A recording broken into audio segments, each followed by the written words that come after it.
चलो जी हाँ, अभी जो आप लोग परेशान हैं कि तैयारी नहीं हुआ है, एक बार देख लेते हैं कितना तैयारी नहीं हुआ है। ठीक, चलिए पहले 100 ऑब्जेक्टिव दिया हुआ है। अगर कोई आपके टीचर कहे हैं कि इतना बढ़िया तैयारी करवा दिए हैं तुम्हारा, 100 का 100 भर देना। तो याद रखिएगा ऊपर से 50 को चेक होगा। सुनिए, आपके पास ऑप्शन है 100 का, तो आप 50 को ही टिक करेंगे, शुरू से 50 नहीं। आपको जो नहीं मन करे, जिस पे डाउट लगे उसको सीधे छोड़ दीजिएगा। ठीक, और टोटल 50 को ही रंगिएगा।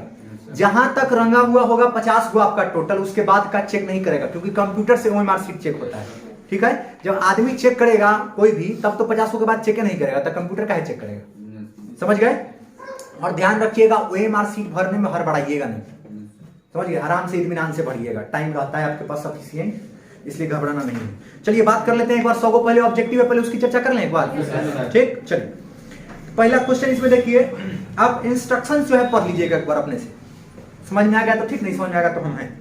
चलिए पहला क्वेश्चन है, the nurse will give him the medicines tomorrow. Voice का है, वॉइस पढ़ा चुके हैं। अगर आपको उसमें दिक्कत है तो भगवान मालिक है, हम कुछ नहीं कर सकते। वॉइस पढ़े हो कि नहीं पढ़े हो? पढ़े हो ना? चलो सेकंड क्वेश्चन कहता है, dash you bring some coffee for me. Some coffee for me, you bring some coffee for me. अब देखिए कहता है has, should you bring, does coffee मंगवाना है तुमको किसी से, तो प्यार से बोलोगे कि कहो क्या है, जाओ कॉफी लेकर, मारेंगे 4 लाख। प्यार से कहिएगा ना। अब प्यार से कहने में तुरंत अभी सिखाए हैं मॉडल्स में, वुड या कुड का इस्तेमाल करते हैं, सिखाए हैं अभी। तो देखिए कि वुड है कि कुड है, वुड कुड कुछ होगा तो लगाएंगे।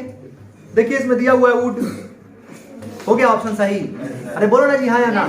चलिए कहता है I found this ring while. अब टेंस का जो वीडियो लेक्चर बढ़िया से देखा होगा उसको याद होगा कि हम बताए हैं कि व्हाइल का मतलब होता है के दौरान, के दौरान। तो जब भी आएगा तो इसमें कॉन्टिन्यूअस आएगा। क्या आएगा? कॉन्टिन्यूअस। व्हाइल मतलब उस दौरान, व्हाइल जिस दौरान। I dash in the garden, तो इसमें पहला ही ऑप्शन दिख रहा है, I was digging in the garden. पहले बड़ी बात, कॉन्टिन्यूअस आना चाहिए। नेक्स्ट देखिए, she said to the boy did you do this. क्या है? नरेशन है, पढ़ाए हैं। नहीं आता है तो डूब मरिए। और मजाक था। चलिए नेक्स्ट है, these flowers dash sweet. Tense भरना है। These flowers smell sweet. Smelling was smell sweet. Flowers है तो प्लूरल है तो सिंगुलर लगाएंगे। इस सब में हम ज्यादा टाइम बर्बाद नहीं करेंगे क्योंकि बहुत टाइम लग जाएगा इस तरह में। He was out on parole। अब कहता है कि choose the correct meaning of the underline word. ठीक है, अब इसका मीनिंग चुनना है। अब सुनो बताते हैं, आपके पास 100 गो क्वेश्चन है, आंसर कितना का देना है? 50 का। तो इसका मतलब है कि आंसर 50 का देना है, मतलब 50 को छोड़ना भी तो है। तो जैसे ही थोड़ा सा टफ क्वेश्चन दिखे, थोड़ा सा ठीक। अब पैरोल क्या होता है आपको नहीं मालूम, बहुत लोगों को पता होगा पैरोल पे, हाँ बहुत लोगों को पता होगा, लेकिन इस पर दिमाग नहीं दौड़ाना है। ठीक, एकदम हल्का वर्ड रहे, एकदम हल्का। रनिंग का क्या मतलब होता है ना? स्लैप का क्या मतलब होता है? एंग्री का क्या मतलब होता है? इस तरह का अगर दे तो तुरंत से हाँ रुकिए हमको आता है, अदरवाइज टच ही नहीं करेंगे, छोड़ देंगे। Next question, choose the correct sentence. सही सेंटेंस चुनना है, आपके पास ऑप्शन है। समझ में आए अगर सेंटेंस तो अच्छी बात है, नहीं तो छोड़ दीजिएगा चुपचाप, दिमाग ज्यादा नहीं दौड़ाइएगा। समझे बात? अगर समझ में आए, आसान सेंटेंस दिखे तब जाना है उसके तरफ, आसान नहीं दिखे तो उसके तरफ नहीं जाना है। ठीक, अब कहिएगा कि सर इसकी चर्चा कर दीजिए एक बार, तो इसकी चर्चा नहीं करेंगे। 3 सेट मॉडल पेपर जो है उसका आंसर हम एक्सप्लेनेशन के साथ, वीडियो जिसमें मेरा मुंह रहे चाहे नहीं रहे, आवाज के साथ और एक्सप्लेनेशन कॉपी पर हम वो अपलोड कर देंगे आपको 3 गो सेट का पूरा। समझे बात? अब चलिए, they are pretty, they are intelligent, combine करना है, इसको जोड़ना है। ठीक है, नहीं देख लीजिए, हाँ they are pretty, they are intelligent. तो अब इस सब टाइप का क्वेश्चन अगर देगा तो देखिए ऑप्शन, इस सब में कुछ है ही नहीं है, इसमें पढ़ाने वाला चीज थोड़ी होता है। They are pretty but intelligent, equal बात हुआ। कहता है कि वो प्रिटी भी है, मतलब सुंदर भी है या तेज भी है, हालांकि ऐसा होता नहीं है, बहुत कम जगह देखने को मिलता है। प्रीटी भी हो और इंटेलिजेंट भी हो, नहीं होता, बहुत कम देखिएगा, बड़ी प्रीटी, बड़ी सुंदर, एकदम प्योर गोबर। हाँ देखिए नेक्स्ट कहता है they are pretty as well as intelligent, मतलब प्रीटी भी है और प्रीटी के साथ साथ इंटेलिजेंट भी है। प्रीटी माने सुंदर होता है, बुर्बक। आंसर सही मिल गया आपको, ठीक है। फिर कहता है सुमित, नहीं चलिए, ये ऑब्जेक्टिव है, ऑब्जेक्टिव धराधर आप लोग अपना देखते रहिएगा। 100 का ऑब्जेक्टिव में हमको लग जाएगा 5 घंटे, समझे। अब आइए आगे, सुनो, इंस्ट्रक्शन 85 से शुरू होता है। 85 से तुम्हारे टेक्स्ट से क्वेश्चन पूछे हुए हैं, ठीक है। प्रिस्क्राइब्ड टेक्स्ट जो आप बुक पढ़े हैं उससे, ठीक। अब एक और बात सुनिए, अब 85 से 100 तक में ऐसा कोई कंपल्सन थोड़ी है कि इसमें से आंसर देना जरूरी है। अगर आपको अभी तो इसलिए ना कह रहे हैं कि सारा पढ़ाया लिखाया बेकार हो जाता है। बिहार बोर्ड सबसे अच्छा घाटे के बाद में इतना मेहनत से बच्चा को पढ़ाइए, कहते हैं कि एडवांस लेवल तक का पढ़ाते हैं हम, माने वो एडवांस नहीं समझ लीजिएगा। एडवांस लेवल मतलब हर टॉपिक का एडवांस लेवल, समझते हैं कि नहीं। जैसे टेंस पढ़ाए तो उसका एडवांस लेवल, वॉइस पढ़ाए तो उसका एडवांस लेवल, नरेशन पढ़ाए तो उसका एडवांस लेवल। ला देता है मॉडल पेपर, तो जब मॉडल पेपर ला दिया तो आप 6 महीना मेहनत कीजिए, एकदम गर्दा उड़ा के बढ़िया से सो आओ। 1 महीना जो 10 दिन पढ़ गया बढ़िया से सो, रिजल्ट वाला लगभग बराबर आएगा। थोड़ा सा का फर्क रहेगा, ऐसा नहीं कि थोड़ा सा का फर्क, लेकिन क्या फर्क रहेगा। ऐसा 100 को दे दिया क्वेश्चन, अब आप लोग पढ़े हैं प्रिस्क्राइब्ड टेक्स्ट से क्वेश्चन पूछता, कोई ऑप्शन नहीं था उसमें। 10 को क्वेश्चन देता, 10 को का आंसर देना होता। तो आप बढ़िया से पढ़े तो आप 10 में 10 टिक करके आते सही सही। शिवम गाड़ देंगे बेटा फोन के छाते पर, समझ गया।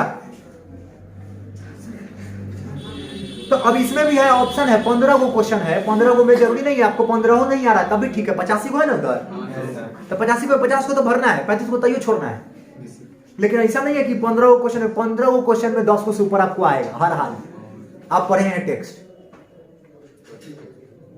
टेक्स्ट माने अरे किताब। कौन बोला, क्या बोला? टेक्स्ट, टेक्स्ट बुक, टेक्स्ट माने टेक्स्ट बुक, टेस्ट नहीं, टेस्ट नहीं, टेक्स्ट बुक नहीं। देखिए वो बोल दिया, ऐसा थोड़ी है कि क्वेश्चन बहुत के मन में ना हो। टेक्स्ट टेक्स्ट कर रहे हैं, कौन सा टेक्स्ट? टेक्स्ट मैसेज है ना। चलिए 85 से 100, ओम नमः शिवाय, ओम। हाँ आ जाओ, चलो शांत हो जाओ, जल्दी चुप हो जाओ। अब देखिए सेक्शन बी कहता है एस्से लिखने के लिए, ठीक है। एस्से का इसमें मॉडल पेपर है तो इसमें तो आंसरों देता है, ठीक। लेकिन अपने लैंग्वेज में हम कुछ एस्से हम आपको लिख करके भेज देंगे। बता देते हैं इंपॉर्टेंट कौन कौन है। एगो कोविड-19 100% गारंटी है कि पूछबे करेगा, समझे। हाँ, काहे कि बिहार बोर्ड है, 20 से बिहार 20 से बुर्बक, समझे। उसको और कुछ सूझे चाहे नहीं सूझे, कोविड-19 को जरूर सूझेगा, समझे। मानते हैं कि नहीं बात? पक्का पूछ देगा। तो इस पर जो है बढ़िया से हम लिख करके भेज देंगे आपको, हम इससे ठीक कॉपी पर आप खूब बढ़िया से उसे छाप दीजिएगा। वीडियो में नीचे नहीं आया हो। हाँ, उसके बाद है you book the book you like the most, honesty is the best policy, ठीक है। अब देखिए बता देते हैं। अब आप चिंतित होंगे कि सर इससे पूछे 8 नंबर में, पहले 5 नंबर में था, इस बार 8 नंबर कर दिया। क्या मतलब बड़ी टेंशन में लग रहा है, स्माइल मार रहा है, टेंशन में लग रहा है, बड़ी स्माइल मार रहा है तब से। हाँ प्रजापति। हाँ अब आइए, explain any of the following, following वाले फ्लोइंग वाले वाला नहीं, फॉलोइंग। इतना हल्का है, बच्चा लोग कहता है सर ई वो दिस दैट फलाना ढिमकाना। एक बात मालूम है आपको क्या? 4 को दिया ऑप्शन, एक क्यों का आंसर देता है।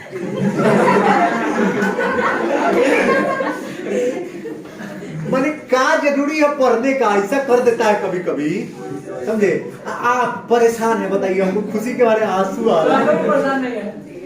ठीक है, अच्छी बात है, जो लोग परेशान है देखिए इधर बताते हैं कबूतर। हाँ अब देखिए इधर, अच्छा इस बार बदल दिया फिर पैटर्न, इसको जो है फिर नहीं होते रहता ब्याह में, समझे, कुछ कुछ कर देता है। अब क्या कर दिया, 4 गो ऑप्शन, 4 गो दिया है, पहले क्या था 4 गो प्रोज से, 4 गो प्रोज से दिया। अब 4 गो में कौन चैप्टर का आपको समझ में नहीं आया, किस चैप्टर का है, सो खाली समझना है कि किस चैप्टर का है, बस खाली ही समझना है कि किस चैप्टर का है, बाकी समरी याद करवाए है ना। Yes sir. बस लिख देना है भाई। अब रुकिए, जियो में नहीं आया, वीडियो में नहीं आया। अच्छा वीडियो में हमें आवाज आएगा ना जी। देखो पहले इससे का बात कर रहे थे, ठीक कि सर 8 नंबर में इससे पूछेगा, कुछ नहीं आएगा तब।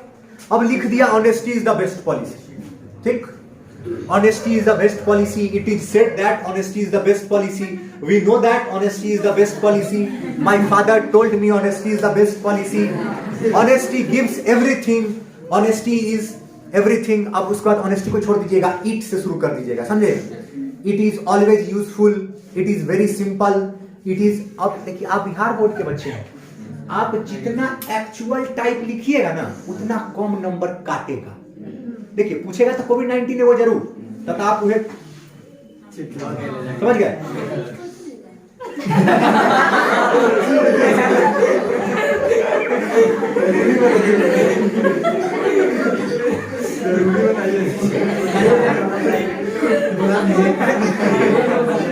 चुप रहो ना जी, पढ़ाने तो ना जल्दी, तो इतना हल्ला करेगा तो कितना करते 2 घंटा का वीडियो 15 मिनट का बचेगा। चुप रहो। हाँ वीडियो में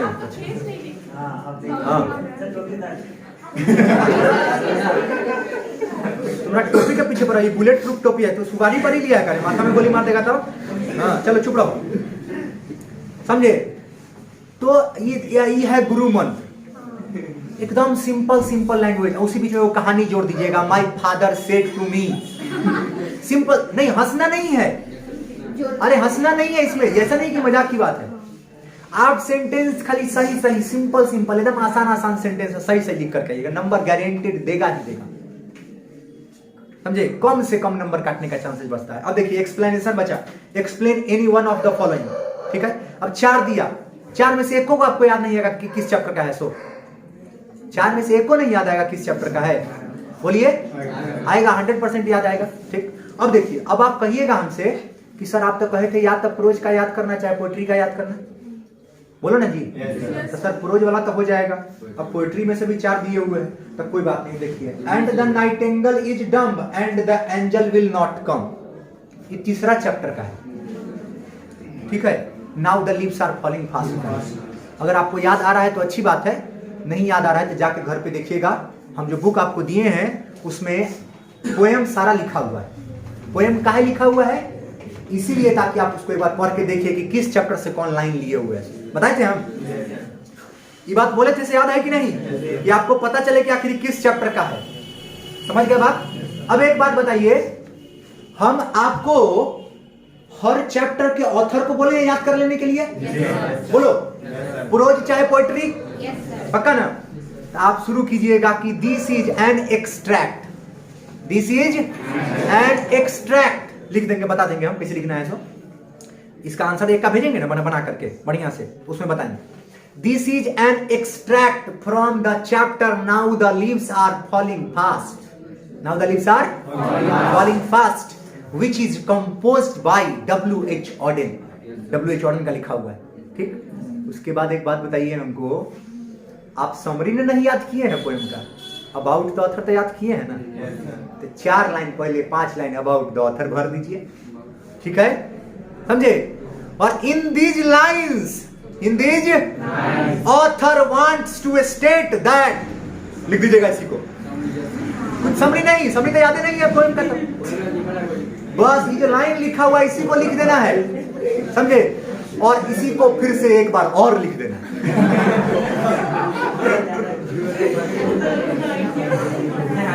सुनिए 1 मिनट, आपको लग रहा होगा कि सॉरी तो कॉमेडी हो गया, आपको कॉमेडी से मतलब है कि आपको नंबर लाने से मतलब, जवाब दीजिए, हम सुनना चाहते हैं। कब भाई तुमको सदमा मार गया, क्या हुआ, नहीं तुमको सदमा मार गया, इसका माथा हिला, कौन है माथा हिला, माथा जोर से ऐसे कर, जोर से सर जी फिर तो दो हो दिया। हाँ, अब है लेटर। कहता है कजिन को लिखना है। किसको लिखना है? ये हो गया इनफॉर्मल। क्या हो गया? इनफॉर्मल। एक होता है formal. Write an application to your principal. देखिए, प्रिंसिपल वाला लिख के हम भेज देंगे आपको, ठीक। ए वो भैया चचा वाला ही भेज देंगे। उसमें अंतर हम आपको बता देते हैं। प्रिंसिपल वाला में आपको सब्जेक्ट चेंज करना रहेगा। उसका भी एक वीडियो बना करके भेज देंगे हम। क्या उसका वीडियो जो है बैठ करके बनाना है, खड़े होकर बनाना नहीं। उसमें जो है आपको सब्जेक्ट बदलेगा खाली। जैसे मान लीजिए, पहले बात करते हैं कि प्रिंसिपल वाला में, ठीक। आप प्रिंसिपल को एप्लीकेशन क्या क्या चीज के लिए लिख सकते हैं? छुट्टी के लिए, अच्छा स्कॉलरशिप, कंफर्म दुइयों को बात होगा, एकदम निश्चिंत रहिए, ठीक है। दोनों बता देंगे, दोनों में से आइए जाए। समझे बात? चीटिंग का होगा इतना ना, सिंपल लाइन लिख के भेजेंगे ना आपको। एक बार देख लीजिएगा एग्जामिनेशन से पहले, खाली इसे निकाल के देख लीजिएगा, बस रख लीजिए, हो गया बस। एक और बात कहना भूल गए। जनवरी के लास्ट में जैसे आप लोगों के टाइम में भी हुआ था 50% फी वाला, इस बार भी होगा 50% फी वाला, लेकिन इस बार एक ही दिन के लिए रहेगा सिर्फ। वो रोज रोज 100 बढ़ने वाला नहीं रहेगा। फी जो था याद है ना, 2500, 2600, 2700, 2800, वो जो है इस बार वैसे नहीं रहेगा। 3000 रहेगा एक दिन के लिए फी। इस बार का फी रहेगा 6000। 50% फी होगा 3000 सिर्फ एक दिन के लिए, ठीक। तो अपने जूनियर सब जो भी होंगे उनको बता दीजिएगा। बैनर लगेगा, फेसबुक व्हाट्सएप हर जगह अपडेट करेंगे, लेकिन पिछले बार की तरह नहीं होगा। वो पैम्पलेट छपवा करके इस बात का पूरा अथी नहीं होगा इस बार, क्योंकि पिछले बार बहुत घाटा हो गया था हमें। इसलिए हम नहीं चाहते कि इस बार बहुत प्रचार हो जाए इस बात का। अब पता चले पहले का दिन 100 बच्चा एडमिशन ले लिया। पिछला बार वहां यहाँ मिला करके 130 के आसपास पहले का दिन एडमिशन ले लिया बच्चा। बहुत घाटा हो गया हमको, बहुत, समझे। 20 करोड़ रुपया का घाटा हो गया। हाँ चलो चुप रहो। एप्लीकेशन में वही हो गया। और दूसरा की लेटर लिखने का बात आएगा, भैया को चचा को लिखना है तो हम फॉर्मेट बता देंगे, ठीक है। अब बात तुम कुछ लिख देना, भैया आई एम वेरी ब्यूटीफुल, भैया यू आर वेरी ब्यूटीफुल, भैया आई मिस यू, भैया you are no here, why are you not here, I want to see you, I want to meet you, I want to hug you, है ना। हाँ, अब है question answer. तो question answer तुमको याद करना है अपना, जो बुक में क्वेश्चन आंसर लिखा हुआ है, और हर क्वेश्चन आंसर सिंपल है एकदम। उसके बाद आ जाइए any three answer, any three, किसी तीन का आंसर देना है, बहुत आसान। इसमें गड़बड़ाइएगा नहीं आप लोग, सबसे इंपॉर्टेंट पोर्शन है, सुन लीजिए, सबसे इंपॉर्टेंट पोर्शन। इसमें अगर आप गड़बड़ाए मामला गड़बड़ा जाएगा, समझे। क्योंकि यहां सारा खेल किसका होता है? और का, समझे। मॉडल पेपर में क्या दिया हुआ है इससे मतलब नहीं है, वहां क्या दिया रहेगा आपको इस बात से मतलब है, समझे। यहां तो जो दिया हुआ है एक बार देख लीजिए आप, यहाँ दिया हुआ है इस बार, हाँ नहीं सही है इस बार, बोर्ड जैसा नहीं है। सी में दिया है ऑप्शन दो और 3 क्वेश्चन है इसमें, और डी में दिया है एक मैच द फॉलोइंग, और ई में कर दिया ट्रांसलेशन। ये कर दिया मैच और ये कर दिया ट्रांसलेशन। देखो यहां हम सिखा देते हैं आप लोगों को कि कैसे कीजिएगा सही तरीका। ये तरीका गलत दिया हुआ है इसमें, देखो यहां ध्यान से देखो। कहता है, पहले ही कहा कि किसी 3 का ही आंसर देना है। क्या कहा? पहले ही किसी 3 का आंसर देना है। ध्यान से देखिएगा, तो किसी 3 में आता है कि आप या तो ए का आंसर दीजिए, ठीक है, या बी का आंसर दीजिए, या सी का आंसर दीजिए, या डी का आंसर दीजिए, या ई का आंसर दीजिए, ठीक है। इसमें से किसी 3 का आपको आंसर देना होगा, किसी 2 को आप छोड़ सकते हैं, ठीक है। तो जैसे ये दिया उसके अकॉर्डिंग आपको मन है तो आप ए का भी आंसर दे दीजिए, बी का भी आंसर दे दीजिए, और आप सी छोड़ दीजिए, ट्रांसलेशन छोड़ दीजिए, मैच कर दीजिए। समझे बात? 3 तो पूरा हो गया ना, पक्का। तो इसके अकॉर्डिंग जो अभी लिए हुए मॉडल में उसके हिसाब से तो ठीक है ये। आप ऐसे ही कीजिएगा, पहला का आंसर दीजिएगा, बी का आंसर दीजिएगा, सी छोड़ दीजिएगा। स्टोरी ऑफ इंग्लिश है, उसमें बहुत सिंपल तरीका से जो लिखा हुआ है, क्वेश्चन आपके पास दिया हुआ है इंग्लिश वाले में, उसमें एक लिखा होगा डिफिकल्टी इन इंग्लिश, एक पॉइंट होगा आपका डिफिकल्टी इन इंग्लिश, समझे। उसी को उतार देना है बढ़िया से। लेकिन अगर देखिए ध्यान से, आपको कहता है समरी लिखने के लिए, देखिए समरी में ए में दिया समरी लिखने के लिए आपको प्रोज सेक्शन से, और बी में दिया आपको पोएट्री सेक्शन से, ठीक है। आप तो दोनों में से किसी एक का ही याद किए हुए हैं, ठीक ना। लेकिन यहां पे अगर आपको दोनों का याद है तो दोनों का आंसर लिख दीजिएगा, लेकिन अगर आप एक का ही याद किए हुए हैं तो आप एक का आंसर दिए, फिर आप चले गए सी के पास। सी में स्टोरी ऑफ इंग्लिश से जो क्वेश्चन आपको याद है आप उसका आंसर देंगे, और एक मैच द कॉलम आप कंफर्म आंसर देंगे इसका। समझ गए? ध्यान आपको इतना ही रखना है कि और का खेल होता है सब, ये और, समझे बात? और जहां लगा हुआ है उसी में आपके पास ऑप्शन है, जहां और नहीं लगा हुआ है उसमें ऑप्शन नहीं है। लेकिन उसमें भी यहां कह रहा है कि किसी 3 का ही आंसर देना है, तो A B C D E 5 है, 5 में आपको कितना का आंसर देना है? 3 का आंसर देना है। भले बड़ी बात। और ए में प्रोज में भी 4 ऑप्शन दिए हुए हैं कि 4 चैप्टर में से किसी एक का समरी लिखना है। तो अगर आप 11 में से 8 भी याद कर लिए हैं चैप्टर अगर समरी, तब भी उसमें से एक टकरा जाएगा, गारंटी। आप इतने कर्म के फूटे हुए नहीं है, 7 को याद कीजिएगा तो टकरा जाएगा। एक तरफ से अगर 7 को याद कर दीजिएगा तब भी कंफर्म टकरा जाएगा उसमें से 100%। कौन कौन है जो समरी याद कर चुका है? ईमानदारी से आप कहो। कोई दिक्कत नहीं है, नहीं याद किए तो और अच्छी बात है। बोले थे कि ज्यादा हड़बड़ा के नहीं तैयारी करना है, क्योंकि मॉडल पेपर जारी करेगा। हाथ नहीं, ठीक है। अगर जो लोग नहीं याद किए हैं उनके लिए आसान तरीका बता देते हैं। 6 को प्रोज से याद कर जाओ, 6 को पोएट्री से याद कर जाओ। एक तरफ से 6 को पोएट्री से, 6 को प्रोज से। चाहे जब 4-4 को इसमें दिए हुए थे, 4 चौका 16 के आसपास दे दिया होगा इसमें से, तो मॉडल पेपर में जो है वो सब खाली याद कर जाओ बस। समझ गए? कंफर्म उसमें से आ ही जाएगा समरी, एकदम 100%। समझे बात? एक और चीज देखिए, यहां आपका डी और ई में, यहां देखिए मैच है और ट्रांसलेशन रहेगा। चांसेस रहता है कि बीच में और लगा रहता है, ट्रांसलेशन कभी मत बनाइएगा, बता देते हैं। हमेशा मैच द कॉलम, ये मैच करके आइएगा, 100% सही होगा आपका।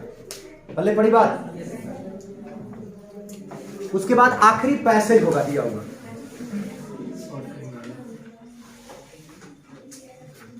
पैसेज है 4 नंबर का, 4 को क्वेश्चन दिया रहता है, पैसेज और प्रेसिज। तो प्रेसिज होता है कि आपको समरी लिखना होगा अपने वर्ड में, तो उसमें मत जाइएगा, चुपचाप से पैसेज पढ़िएगा। 4 लाइन का पैसेज देता है, कौआ उड़े 4 क्वेश्चन देता है, समझे? एक लाइन में 4 लाइन में 4 को आंसर मिल जाएगा आपको, चुपचाप लिख लीजिएगा आंसर। अब नंबर कटने का बात होता है कि पैसेज में कहां कट जाता है। नंबर कट जाता है, क्वेश्चन पूछता है कुछ, आप आंसर छाप देते हैं कुछ। अब सीधे हूबहू इसमें का लाइन नहीं लिखिएगा, क्वेश्चन का लाइन लिखिएगा, समझे? जैसे मान लीजिए लिखा हुआ है, there upon a time, once upon a time, there was a king named Rana in the kingdom of Samastipur. ठीक है? अब आपसे क्वेश्चन पूछ रहा है कि who was the king of Samastipur, तो क्या लिखिएगा? Rana was the king of Samastipur. आप क्या करते हैं? लाइन कर देते हैं, once upon a time there was a king named Rana in the kingdom of Samastipur. इस वजह से नंबर कट जाता है। तो क्वेश्चन के थ्रू जाना है, समझे? पैसेज के थ्रू आंसर नहीं लिखना है, क्वेश्चन के थ्रू आंसर ढूंढ के लिखना है। पहले बड़ी बात, समझे? तो कहने का मतलब ये है कि सबसे ज्यादा नंबर ला के देगा यही सब्जेक्ट, कंफर्म रहिए इस बात के लिए। और सबसे आसान क्वेश्चन दिखेगा आपको वहां पर इसी सब्जेक्ट का, और सबसे ज्यादा नंबर लेके आइएगा। तो सबसे पहले इस बात को दिमाग में बैठा लीजिए, समझे? दिमाग में से निकाल लीजिए कि तैयारी नहीं है, मेरा ये छूटा हुआ है, वो छूटा हुआ है, कुछ नहीं छूटा हुआ है।